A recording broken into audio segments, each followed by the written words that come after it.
Hello and welcome. My name is Joe Tabers, and the purpose of this short video is to give you a chance to see how you or your team might experience a live course in a virtual setting.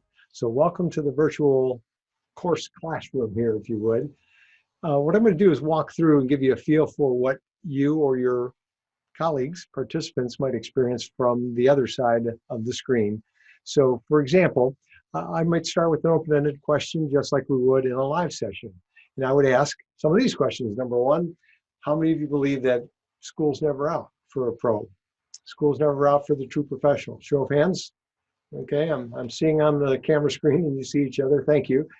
Second one, similar to that. Number two, the law of cause and effect. Do you still believe that every action carries a possible reaction or result? Yeah, that's still at work in life in general and with other people. And then last, number three, how many of you believe that when we grow and improve our knowledge and skills, we feel better, but also when we help another individual grow and improve, not only they feel better, but there's a lot of good that goes with it, right? All right, you get the idea. I think we're in agreement that there's value in coaching or helping another human being. So we're going to look at a snapshot or two of what it's like to help someone else grow and improve. Some say, I would say, the coaching cycle is just like the self-improvement cycle. The main difference is you have someone helping you or pushing you through that cycle and holding you accountable. So instead of trying to do it on your own, you have an able assistant or a sidekick, so to speak, to help you with that. So a few more then. I'm going to ask you to use the hand raising function on your dashboard there. You'll see it right on the right side where it says reactions. So if you agree with it, put a thumbs up or something similar to that. Do you believe that one person like pebble in water can and does make a difference? The ripple effect, right? Yeah, I'm seeing a lot of thumbs up. Thank you. All right. So, and by the way, that's for good or bad, right? That's either for good, they can help make someone's or a team's life easier, or it could hold things back and make it more difficult. So if that's true, then a coach or someone in a leadership role has the ability to send out more ripples or bigger ripples, if you would, because you're affecting the lives of more individuals. So let's take a look then. What's the definition of coaching? One of my favorites is from a colleague named Bill Brooks.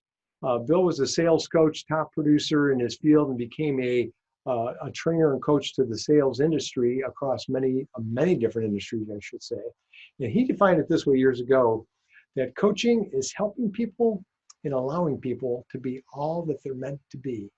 And I always love that definition. Coaching, helping people and allowing people to be all that they're meant to be. So if you are interested in doing that, the question is the other person open and willing? Because openness and willingness is a requirement of helping someone else. You can't help someone that doesn't want to be helped. So why does coaching fail then? The top reasons we believe and come across in our work is that, number one, you have this desired goal in mind of some performance you want to improve. Maybe it's somebody's decision-making skills, or maybe it's their ability to manage or lead projects.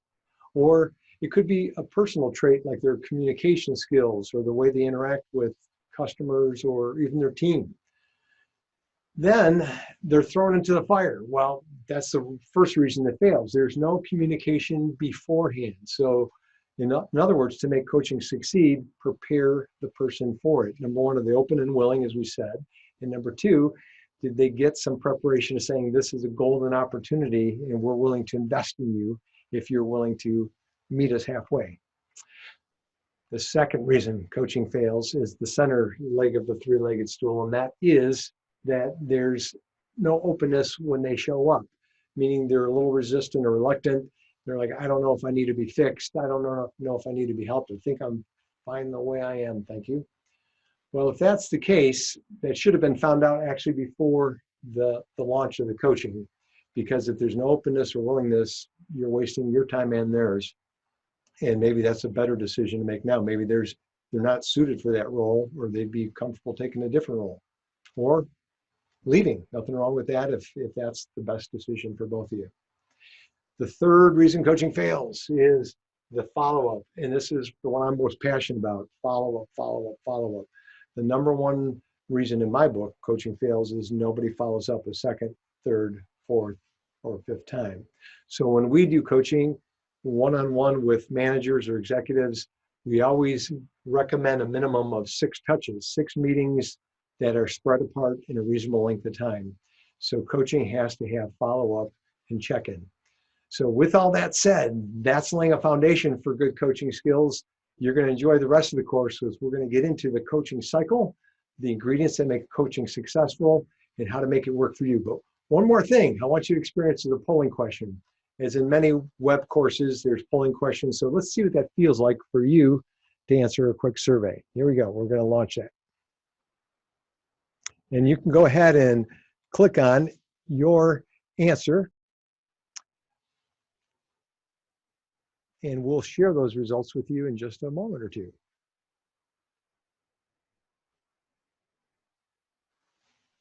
All right. So from what does coaching do or help people do? Self-reflect, to setting goals, to stretching your comfort zones. And yes, it looks like all of you are already on the right path out there. And that's, you know that coaching encompasses a lot of benefits. The benefits to coaching are not only to the individual, but to their team, and then the performance, of course, after the fact. So we hope you enjoyed this little snapshot of a virtual live training session. We're happy to adapt where your team needs, or to come up with some creative options for you that are within our wheelhouse of helping leaders and teams be more effective.